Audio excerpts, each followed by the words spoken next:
आज की कहानी है आपका बच्चा होता तो समझ आता। ये क्या कर रही हो नीति? इतने छोटे से बच्चे को कोई ऐसे मारता है क्या? देखो कितना रो रहा है मेरा राजकुमार। कहते हुए राशि ने कुश को गोद में उठा लिया। आजा मेरा राजा बेटा, अभी सब साफ कर देती हूँ, फिर से राजकुमार बन जाएगा मेरा कुश। राशि कुश से बोलते हुए अपने में मग्न हो चली जा रही थी। आपने देखा इसको, ये कैसे पूरा खाना गिरा दिया और कपड़े फर्श सब गंदा कर दिया। दिन भर इन सब में लगी रहती हूँ, गुस्सा तो आएगा ही ना। ये भी कोई काम है भला? नीति चिढ़ते हुए बोली। ये बच्चा है नीति, बच्चे ऐसे ही करते हैं, थोड़ा खाते थोड़ा गिराते, थोड़ा फैलाकर चेहरे पर कपड़ों पर लगाते। अभी इन्हें खुद से कहाँ से खाना आ जाएगा? 2 साल का ही तो हुआ है, तुम इसे परफेक्ट बनाने में लगी हो। मैं कर दे रही हूँ ना साफ, फिर देखना सब मेरा राजा बेटा कितना सुंदर लगेगा। राशि अपनी ही धुन में कहे जा रही थी। राशि कुश को साफ सुथरा कर नीति के कमरे के अंदर जाने को हुई ही तो उसके कानों ने जो सुना वो वहीं जड़ हो गई। दरवाज़ा नॉक कर कुश को नीति को पकड़ा अपने कमरे की ओर चल दी। रास्ते में सासू माँ ने देखा तो वो कुछ पूछने को हुई भी तो राशि को यूं रोता देख वो कुछ बोल ना पाई। राशि कमरे में जाकर तकिए में मुंह छिपाकर रोए जा रही थी। बहू क्या हुआ, ऐसे क्यों रोए जा रही हो? कुछ तो बोलो। सुनंदा जी राशि को रोता देख परेशान हो बोली। माँ, कह राशि सुनंदा जी की गोद में सिर रख सुबकते हुए बोली। माँ, मैं भी माँ बनना चाहती हूँ, नहीं बन पा रही हूँ तो मैं क्या करूँ? वो तो ठीक है बेटा, पर अभी अचानक ऐसा क्या हो गया जो तुम इतना रो रही हो? सुनंदा जी ने पूछा। माँ, नीति कुश को खाना खिला रही थी, उसने हाथ मारकर सारा खाना नीचे गिरा दिया और अपने आप को गंदा कर लिया।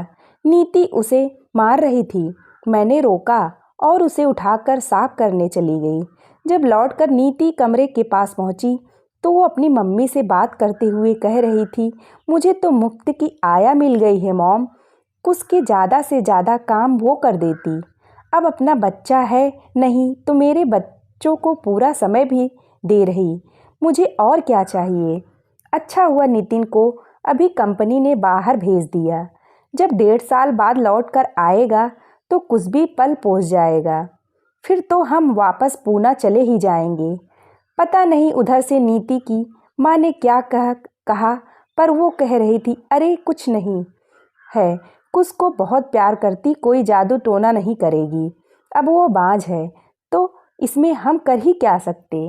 राशि नीति के कमरे के बाहर जो सुनी वो सुनंदा जी को बता दी।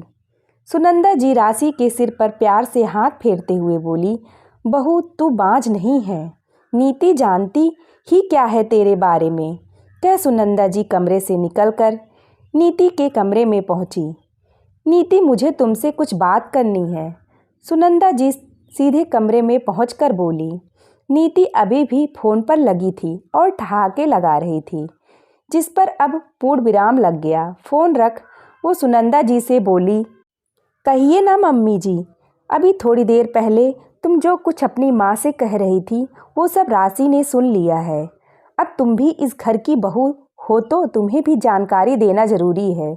बहू राशि बांझ नहीं है, उसकी जैसी ममता तुम में कभी आ भी नहीं सकती। बात 8 साल पुरानी है, राशि माँ बनने वाली थी, तुम्हारे ससुर जी तब जीवित थे।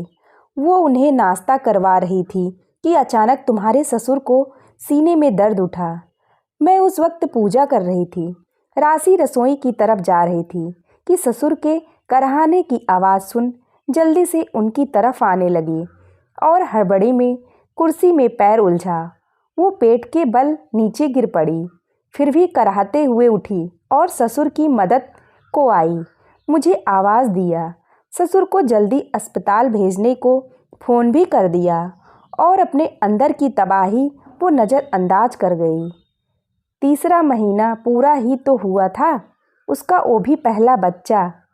वो घर पर रुक गई ये कहकर, थोड़ा दर्द हो रहा, पेट आराम करूँगी। हमारे दिमाग में उस वक्त तुम्हारे ससुर जी की हालत गंभीर दिख रही थी। हमने राशि को आराम करने को कहा और चले गए। जब लौटकर आए, राशि बेहोश पड़ी थी और बिस्तर पर खून ही खून। जल्दी से अस्पताल गए। डॉक्टर ने कहा इनकी जान बच गई। पता नहीं दर्द कैसे बर्दाश्त किया होगा। इनका गर्भाशय बहुत कमज़ोर है। अब ये कभी माँ नहीं बन पाएगी। हमारे लिए वो समय सदमे से कम नहीं था। बहुत वक्त लगा राशि को इससे उभरने में। ससुर जी तो समय पर अस्पताल जाकर ठीक हो गए, पर राशि के लिए हमेशा गूंज सुनी हो गई। बहू, हम सब कभी कोई चर्चा इसीलिए नहीं करते क्योंकि सब जानते हैं राशि अंदर ही अंदर चोटिल है, पर बोलती नहीं। जब कुछ हुआ उसकी ममता जाग उठी। मुझे भी लगा कुछ को दोनों माँओं का प्यार मिलेगा। राशि का भी जी हल्का होगा, पर आज तुम्हारी बातों ने उसे बहुत दुखी किया है। अब तुम खुद सोच लो तुम्हें क्या करना चाहिए। इतना कह सुनंदा जी कमरे से निकल गई। भाभी, आप यहाँ हैं? लीजिए, संभालिए अपने शैतान को। एक तो मेरे हाथ से खाता नहीं है, सब चीज़ के लिए इसे इसकी बड़ी मम्मी चाहिए। नीति राशि के पास आ कुछ को उसे थमाते हुए बोली। नहीं नीति, तुम प्यार से खिलाओ तो खा लेगा। राशि अपने आंसू छिपाते हुए कुछ की ओर बिना देखे बोली। भाभी, माफ़ कर दो ना, मुझे नहीं पता था। मैं भी ना मम्मी के साथ बातचीत में उसके जैसे बात करने लगती। सच तो यही है, मुझसे ज़्यादा कुछ आपका बेटा है। नीति सिर झुकाकर राशि के पास आ खड़ी हुई। नीति, माफ़ी की बात नहीं है, सच ही तो है मैं बांझ हूँ। राशि कुछ कहती उससे पहले नीति उसके मुंह पर हाथ रखकर चुप करवा दी और बोली, आप बांझ नहीं हैं भाभी, कुछ की बड़ी मम्मी है। उसकी माँ से कई ज़्यादा हक आपका है। राशि कुछ के नन्हे नन्हे हाथों के स्पर्श से खुद को रोक नहीं पाई, जो उसकी गोद में जाने को मचल रहा था। दरवाजे की ओर से सुनंदा जी माँ बेटे का मिलन देख बलैया ले रही थीं। भगवान, मेरे घर को किसी की नज़र अब न लगने देना। ये एक कहानी है। माँ बनने का सपना हर स्त्री देखती है। जब नहीं बन पाती निराश हो जाती है, और जो माँ बनती है वो बच्चों के काम करके इतनी परेशान हो जाती है कि उसे मार कर खींच उतारती है। उस औरत का हाल सोचिए जो इन सबसे गुजरना चाहती है, पर भगवान की मर्जी के आगे वो भी हार जाती है। इसीलिए कभी किसी के माँ न बन पाने पर लाचारी या दया दृष्टि न रखें, बल्कि स्नेह दें।